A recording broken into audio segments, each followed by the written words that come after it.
Break के बाद आपका एक बार फिर स्वागत है आपके अपने कार्यक्रम आपके सितारे में। और हमारे साथ एस्ट्रो रत्न और वास्तु गुरु प्रदीप सोनी जी बने हुए हैं, जो आपकी तमाम समस्याओं के समाधान का रास्ता बताते हैं और आगे भी बताते रहेंगे। हमारे साथ एक कॉलर जुड़ चुके हैं, सार्थक पानीपत से। सार्थक, पूछिए अपना सवाल। हाँ जी, नमस्कार मैम। जी नमस्कार, अपना सवाल पूछिए। मैम, मुझे अपने बेटे के बारे में पूछना है। मैं पानीपत से शालू बोल रही हूँ। जी शालू जी, पहले अपने बेटे की डेट ऑफ बर्थ, उनके जन्म का समय, जन्म का स्थान बताइए और फिर सवाल पूछ लीजिए।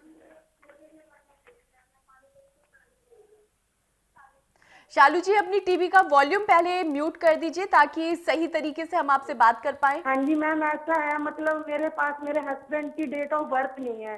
और मैं अपनी बेटे की कुंडली से उनके बारे में कुछ पूछ सकती हूँ मैम? जी जी, अपने जन्म का समय बताइए अपने बेटे का। हाँ जी, मेरे बेटे का जन्म का समय है 23 जुलाई 2005। जी जी। और टाइम है रात के 9:32। जी जी, 9:32। अपने जन्म का स्थान बताइए। पानीपत सर। जी पानीपत। सवाल पूछिए। सर, ये मतलब इसके पापा के काम में ना कोई प्रोग्रेस नहीं हो रही, मेहनत बहुत करते हैं और हमारे घर में भी बहुत क्लेश रहता है। जी जी, देखिए शालू जी, एक बड़ी स्थिति पॉजिटिव है। राहु की दशा चल रही है आपके बच्चे की कुंडली के अंदर, और नवम स्थान माना जाता है पिता का स्थान, और सूर्य माना जाता है किसी भी कुंडली के अंदर पिता के कारक को। और सूर्य कुंडली के अंदर 12वें घर में द्वादश भाव के अंदर अगर आ जाए तो ऐसी परिस्थितियां बनती हैं कि पिता को नुकसान होने का योग बनता है।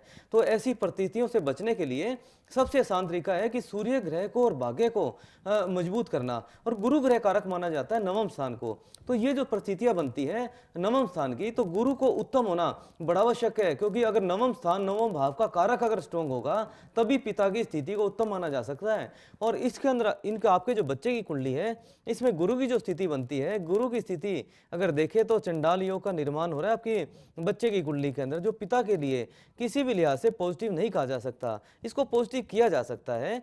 पॉजिटिव करने का आसान सा तरीका आपको मैं बताता हूं कि गुड़ और कनक ले लीजिए।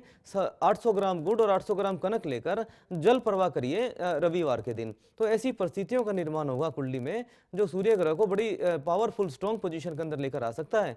और साथ ही साथ एक अगर मानक ग्रह अगर गले में या हाथ में डलवा दिया जाए बच्चे को, तो बड़ी स्थितियां पॉजिटिव हो सकती हैं।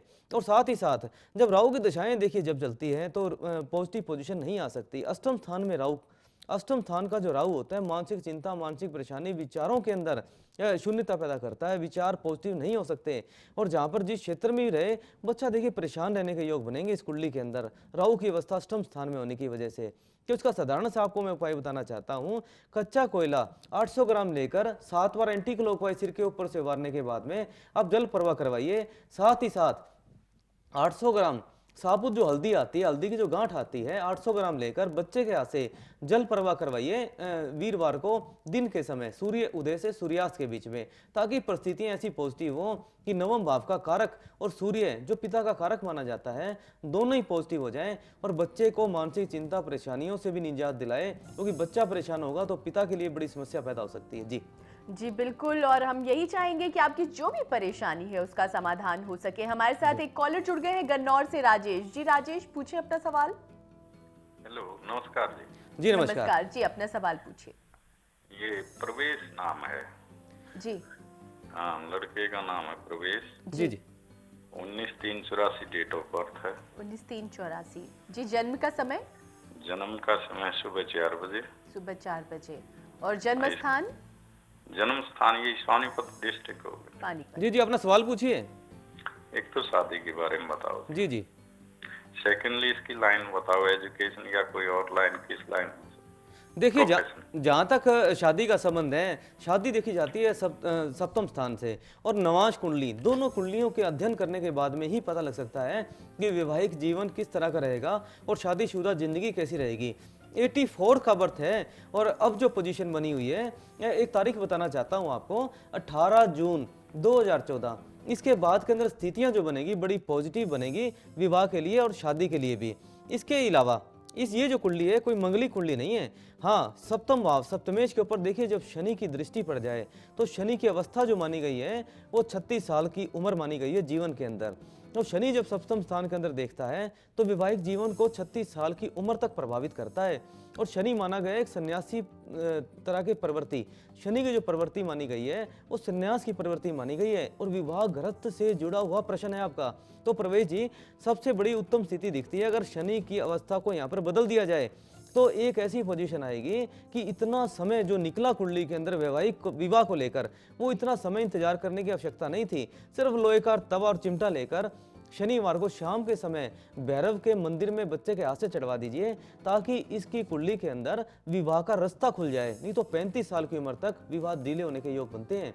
सिर्फ एक छोटा सा उपाय और इनके जीवन के अंदर वैवाहिक जीवन भी अच्छा चलेगा और विवाह होने के योग भी बनेंगे। जी बिल्कुल, एक छोटा सा उपाय हमारी जिंदगी के को काफी हद तक बदल सकता है। और आज हम बात कर रहे हैं केतु की। जी।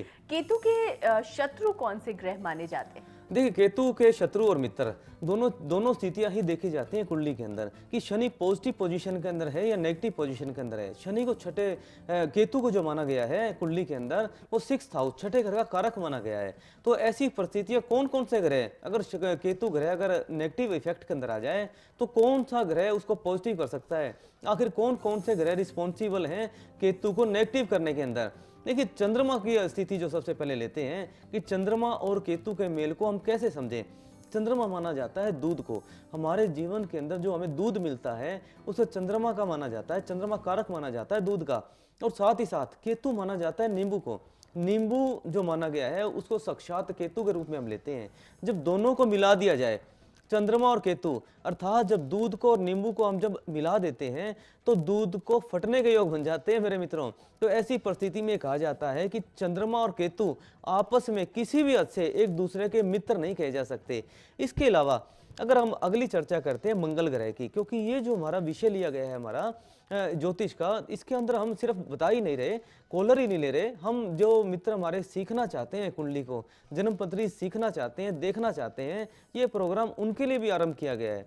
तो दूसरा इसी कड़ी के अंदर हम बता रहे हैं कि मंगल जो ग्रह माना गया है, मंगल जाना जाता है शेर की। जैसे चंद्रमा का कारक दूध माना गया है, ऐसे ही ज्योतिष के अंदर शेर को जो माना गया है वो मंगल ग्रह का प्रतीक माना गया है। और साथ ही साथ केतु को माना जाता है कुत्ता। कुत्ते की जो संज्ञा दी गई है जीवन के अंदर, वो केतु को जो कारक माना गया है कुत्ते को माना गया है। तो जैसे कुत्ते की और शेर की आपस में मित्रता किसी भी एंगल से नहीं कही जा सकती, उसी तरह ही मंगल की और केतु की मित्रता किसी भी हद तक ज्योतिष में भी नहीं मानी जाती। इसके अलावा बुध एक ग्रह माना जाता है जो केतु का घोर शत्रु माना गया है। देखिए, जब कुत्ता पागल हो जाता है तो ऐसी परिस्थिति के अंदर एक सलाह दी जाती है कि उसकी पूंछ को काट दिया जाए। तो पूंछ किसको माना गया है ज्योतिष में? पूंछ माना गया है बुध ग्रह को। तो जब कुत्ता पागल हो जाए तो ऐसी परिस्थिति के अंदर जो बुध की पूंछ है, जब वो उससे अलग कर दी जाती है, विरक्त कर दी जाती है, तो कुत्ता हड़काया हुआ नहीं कहा जाता, ये कहा जाता है ज्योतिष के अंदर।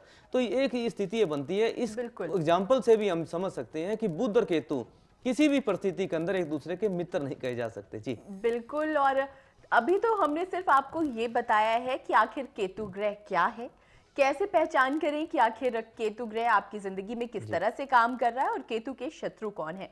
कल हम आपको बताएंगे कि आखिर केतु ग्रह के उपाय क्या है। और प्रदीप जी, अगर हमारे दर्शक जो आपको देख रहे हैं वो आपसे पर्सनली मिलना चाहे तो वो कहाँ मिल सकते हैं, उन्हें बता दें। जी, शुक्रवार और शनिवार को हमें, अगर आप अपने डिटेल के अंदर अपनी कुंडली के बारे में जानना चाहते हैं तो गुड़गांव में हमें मिल सकते हैं, सेक्टर 14 की मार्केट के अंदर, SCO 89 बिल्डिंग का नंबर है। और इसके अलावा जो मित्र हमारे सिरसा से, हिसार से, भिवानी से और पंजाब क्षेत्र से जुड़े हुए हैं वो हमें सिरसा में मिल सकते हैं, शील ज्योतिष एवं राशि रत्न केंद्र, गली गीतामान वाली, सिरसा के अंदर। और इसके अलावा अगर किसी तरह का कोई भी राशि रत्न अगर आप लेना चाहें तो लैब टेस्टेड सरकारी क्षेत्र के अंदर जो भी लैब टेस्टेड जितने भी राशि रत्न हैं वो भी हम आपको उपलब्ध करा सकते हैं प्राण प्रतिष्ठा करने के बाद। जी बिल्कुल। और हम यही चाहेंगे कि आप अपने पर विश्वास रखें, अपनों पर विश्वास रखें और अपने सपनों पर विश्वास रखें, और तब रहेगी जिंदगी की मुस्कान कायम। प्रदीप जी, आप हमारे साथ जुड़े उसके लिए बहुत बहुत शुक्रिया। नमस्कार। तो अब आपसे होगी कल मुलाकात और कल हम आपको बताएंगे केतु के उपाय। नमस्कार।